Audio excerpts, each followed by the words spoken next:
Welcome to Connect, where we go beyond Sunday. This is your talk show where we connect the Word of God to real life.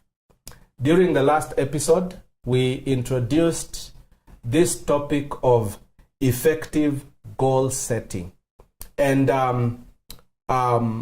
we defined what effective goal setting is, and we went further to talk about the resources that we have. We have life as a resource, we have time as a resource, and Winnie, you brought the aspect of the indicators that help us to know what are the areas that we can set goals in. And very interesting that our pain can be a springboard to the next success that we are probably desiring. Maybe just a recap of those two indicators. Yeah, we said, how then do you set goals that really work for you? Because we said we are tired with setting goals that don't seem to really augur well with us. Goals that by February we forgot. We said because goals that don't mean so much to you. They said, then how do you really decide which are the critical goals that I need to have? So we said use your pain points to identify and use the big picture thinking. As in, big picture is what would life look like if everything I wanted went well? For example, where would you want to live? And the beauty about big picture thinking is go back to your 14-year-old mind. By the way, when you're a teenager, you really know what you want to do in life. Many teenagers know. But the problem is by the time we become adults, you say this adulting, we forget. Or life, they call life happens. And what do life do? You forget really what really excited you. So I think one of the issues, big picture thinking, is if everything went well, assuming everything was just good, how would you want your life to be? Would you want to live in a beach? And there's nothing wrong with living near a beach. If it is something you really want to do, make it a goal, work towards it. You know, when you do make steps, you will arrive at the destination. And the other one is pain. And you know, pain is something we really don't like. Nobody wants to really feel pain. And even our normal physical pain, because this one is emotional pains. And emotional and physical pain are the same. You feel almost the same thing. So when you talk about emotional pains, things that really hurt you, make you feel so sad, instead of wallowing up there, make it a goal. And we said why it's important is because pain is an indicator. Usually anything that is, the reason why you feel pain when you put your hands in fire is the body telling you, please don't put your hands there. So we need to look at emotional pain as the same thing. Anything that pains you is something that you need to change. So take those emotional pains, make them a goal, change. So if it is about, as we said, I think last time we talked about pain of paying school fees, for example.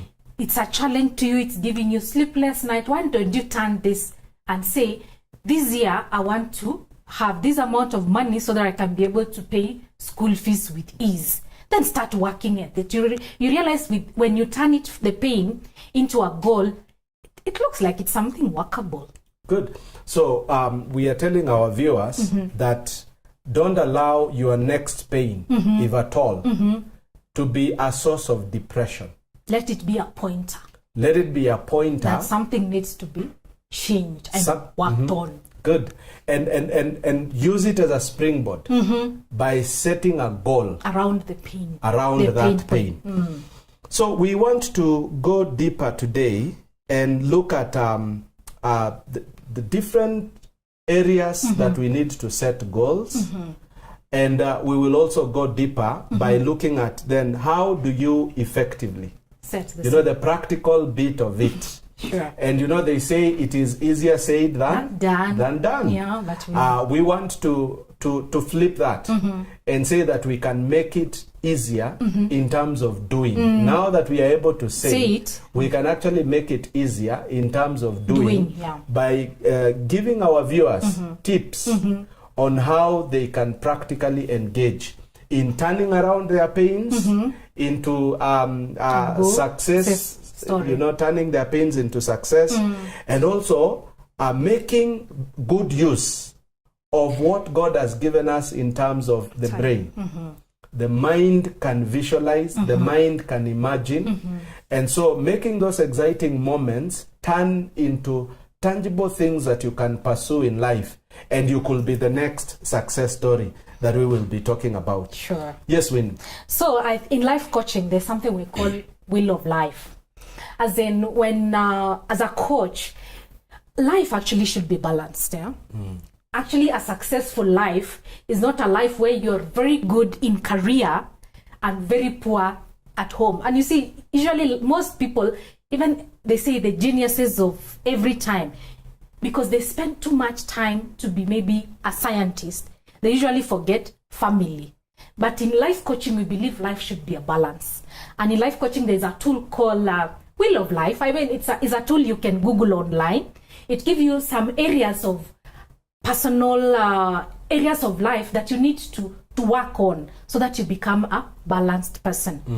And then we said now, using your paint, you can, there are areas, there are 8, but you can now identify which is the most painful one, which one is the one maybe you need to work on now. There are some that can wait, because again, also don't set too many goals that you cannot achieve. Because remember, we said goals are about you. So don't set goals that you know they are just on paper. We said we want to go to set goals that we can work on.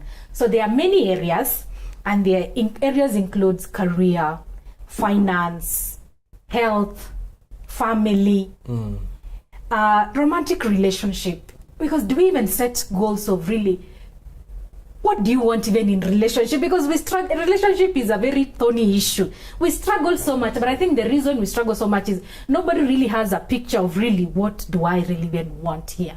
Because I think it's important, if you have issues with relationship, to set relationship goals. I think this year I want maybe a more peaceful home. So make it a goal, and then so that you can work around it.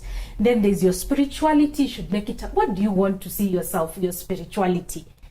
There's recreation, and recreation, sometimes we leave it blank. We think it's not an area we need to set goals around. Why? Because I'm just relaxing. But recreation is connected to creativity, and creativity is connected actually to God, the source mind, because that is where you really connect to who you are. So recreation is a place where you need to figure out, what do I need to do to relax, to be able to get new ideas. And new ideas will only come to you in a relaxed place. So recreation should also be part of your goals. And then community service. How do you want to serve people? So there are many areas, but we said for you, just identify what is your pain point. It's mostly around career, finance, relationship. Those are top goals. But I think for me, because I have a little bit of interest in career, and I think from my experience as a person, because I have a very interesting career journey, I've changed jobs. I think I've done so many things. I was trained to be an English teacher. I've even been a public administrator. I've been a DO. Do you know I've been a DO? Oh, yes. Okay. But I've kept on changing, following a bit of curiosity. Looking back in my career, which is about now 20 years, I think curiosity has helped me to where I am as a life coach. And I think career is an area we mostly very ignored.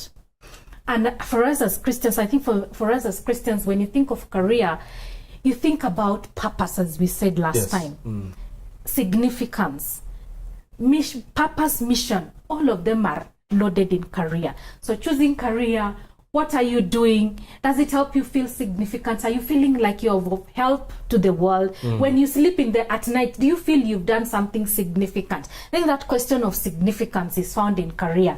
Unfortunately, career is usually something we don't really think about. Even saying, is the work I'm doing really satisfying me? Yeah.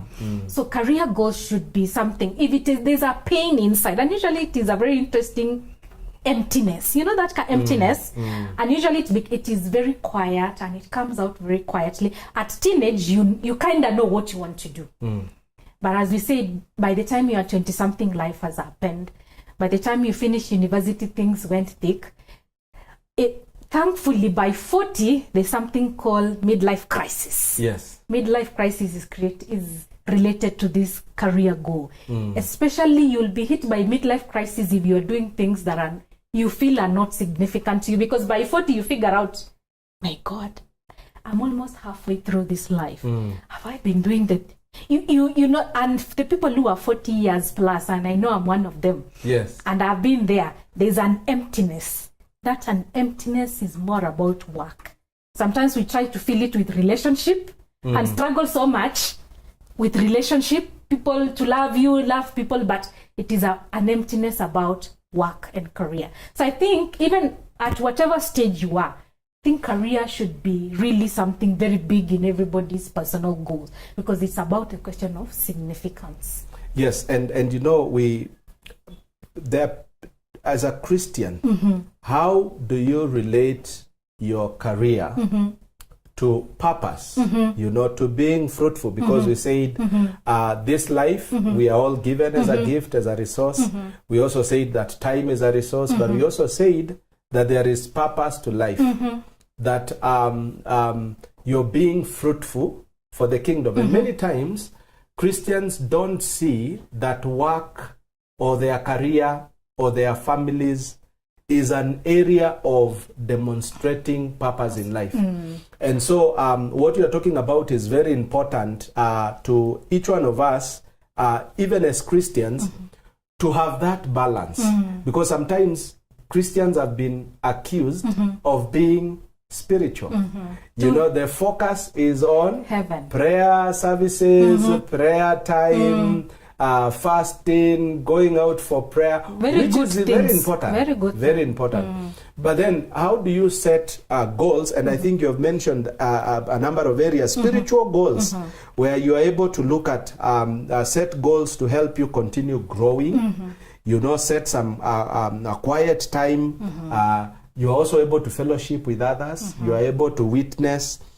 Setting goals around what you are referring to as matters to do with health, matters to do with relationships, financial issues, matters to do with social life, that you can have a life where you're impacting the community, you are engaging with people, but also family. Sometimes we don't think that we need to set goals for family.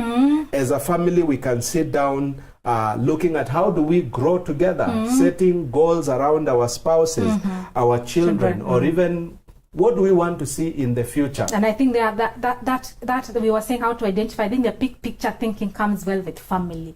For anybody, because I think almost everybody has that in mind. What do you really want? Because what is your ideal picture of a perfect family? And it is good to imagine maybe sitting together at night, eating together, reading the Bible. So if that is your big picture, then how are you then really working towards that goal? Because it cannot just be there. You have to do something to be able to achieve that big picture.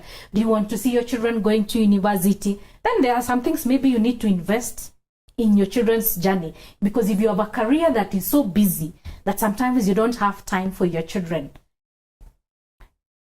how then are you able to achieve those? So you see, it affects one way or another. And we said family goals will affect career goals, because there are some decisions maybe you might need really to make. Because I remember, as I told you, there are some, for me, I want the public administration job was very good. But when I sat down to see, I was working away from my family. I had a young baby. So that career, I had to shelve it down because I realized it was not working well with what I felt a mother should be. And I'm not saying there's an ideal standard for being a mother. I'm saying, what do you really want? Okay. For me, I felt I should be at home with my children. And so I saw this job is taking me far away from home. Maybe I should leave this job and look for another job that is closer to my home, so that I can be home in the evening to see my children. I mean, for you, that's why we say goals also make them personal. We are not here coming to prescribe a general. We are saying own it, make it personal. So what do you want? So and that's very interesting when it comes to viewing goals at a personal level.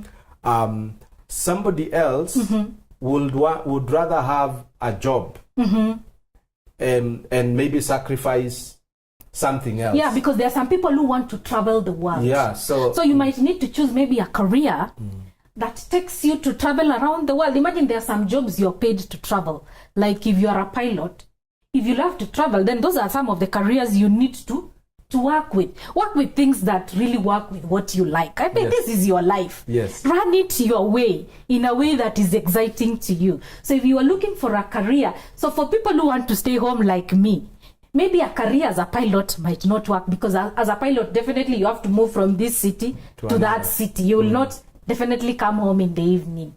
So if you want a career that makes you travel, there are some people who get excited with travel, which is a good thing. Then look for careers that will make you travel. And it is free. So we said choose work with goals that work well with you. So I think from the onset, balance becomes very critical. important. And balance could mean different things to different people based on how they desire to see their lives.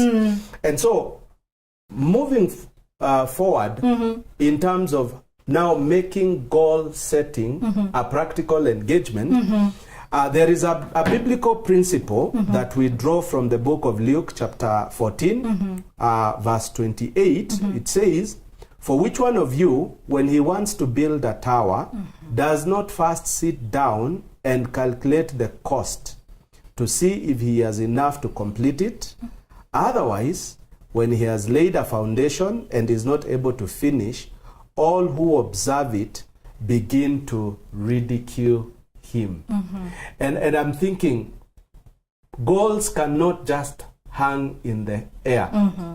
Something must be done To achieve the goals. to achieve those goals. And that is what we want to delve into briefly. How then do we now practically set goals that we can look back and say we have achieved? Okay. So I'm reminded that principle, I think it reminds me of something we all know called setting SMART goals. Goals must be specific. I think Jesus was saying, set goals that are, you have to sit down to measure. Measure is called SMART goals: specific, measurable, attainable, and relevant.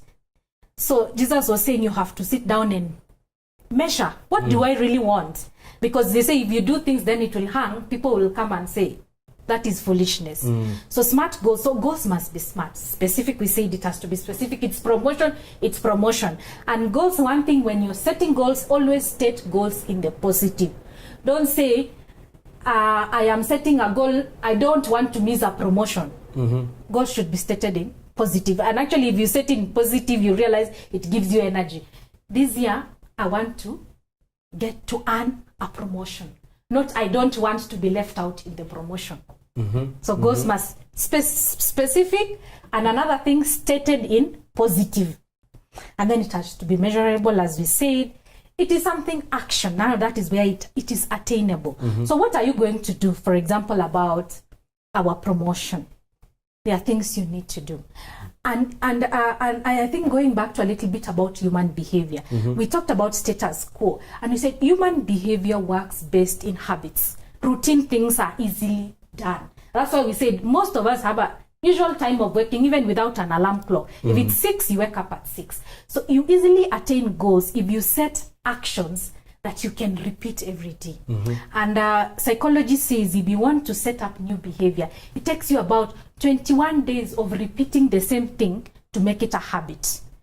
So the easiest way to set goals, the easiest way to action a goal is make them habits. And it takes about 21 days for you to create a new habit of repeating the same thing every day. So I think the easier one to use is the weight loss one. Yes. It's a health goal. It's good, by the way. Sometimes I'm not sure if we need to stating the goal as weight loss or I want to be more healthy.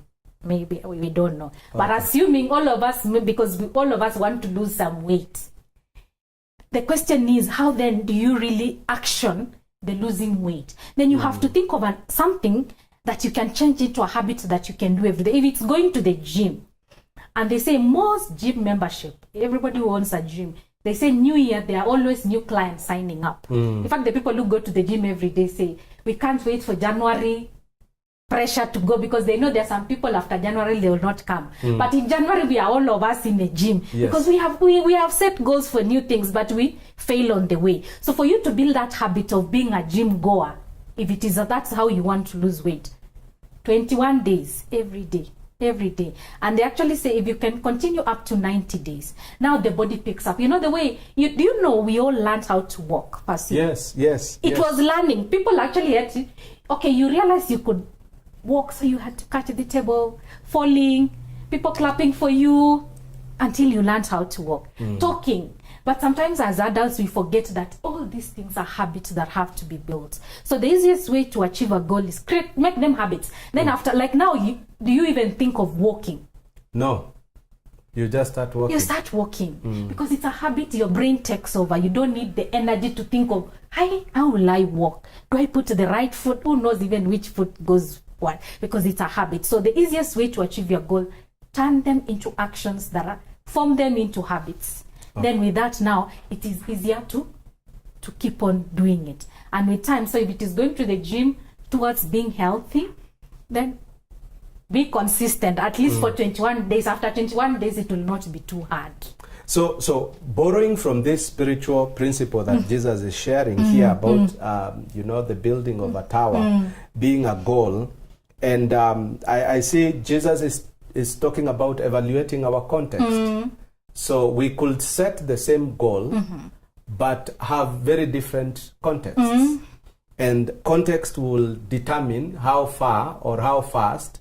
It determines other parameters that will be involved in achieving that goal. But I also see an aspect of counting the cost, where then you're asking yourself, I want to set this goal.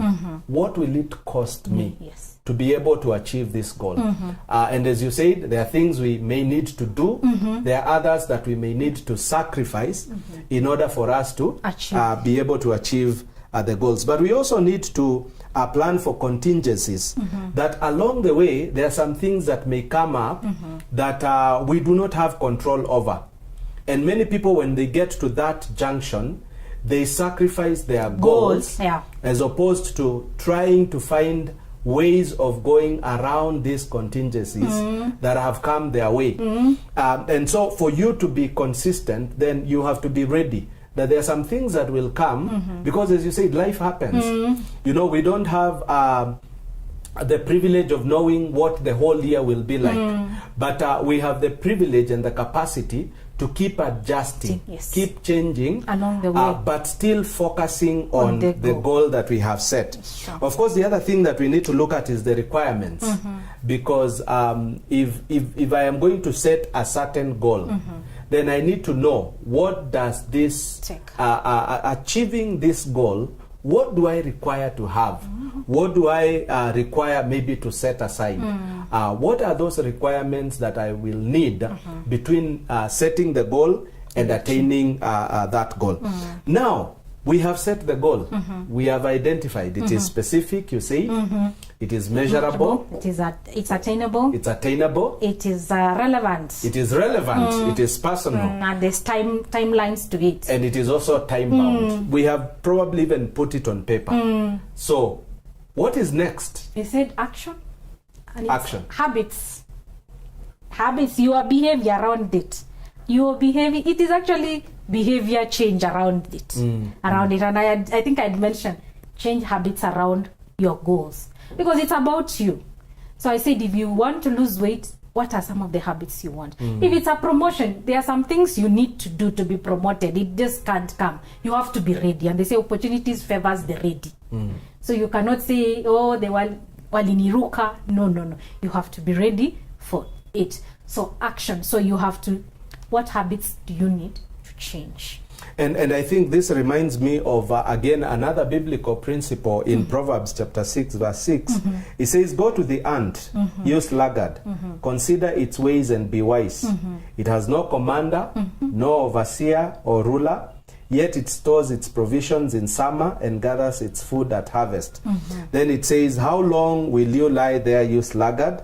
When will you get up from your sleep? It says, a little sleep, a little slumber, a little folding of hands to rest, and poverty will come in or will come on you like a thief, and scarcity like an armed man. And so this reminds us that setting goals has got no meaning if you don't take the next step of action. So I want to conclude this session by giving us a 3D action plan. One, you have to be diligent. Consistency, as you said. Yes, as I said, yeah. 28 days. 21 days. 21 days. To 90 days. 90 days. Yes. And that becomes part of your life. Discipline. For you to attain 21 days, there has to be discipline. A lot of discipline. You see, the ant has got no commander.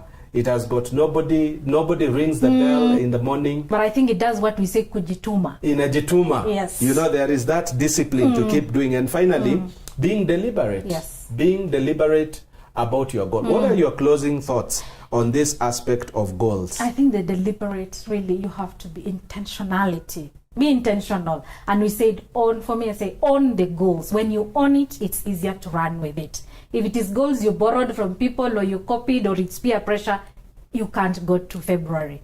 When it's meaningful to you, it's significant to you, you are likely to run with it. And we wish you all the best as you pursue your New Year resolution. See you at the top. Good. So your pain can turn to success. That big picture that excites you can actually be a success story. When you you turn that into a goal, action it, be deliberate, and see yourself flying into success. This has been Connect, where we go beyond Sunday, connecting the Word of God to real life. God bless you.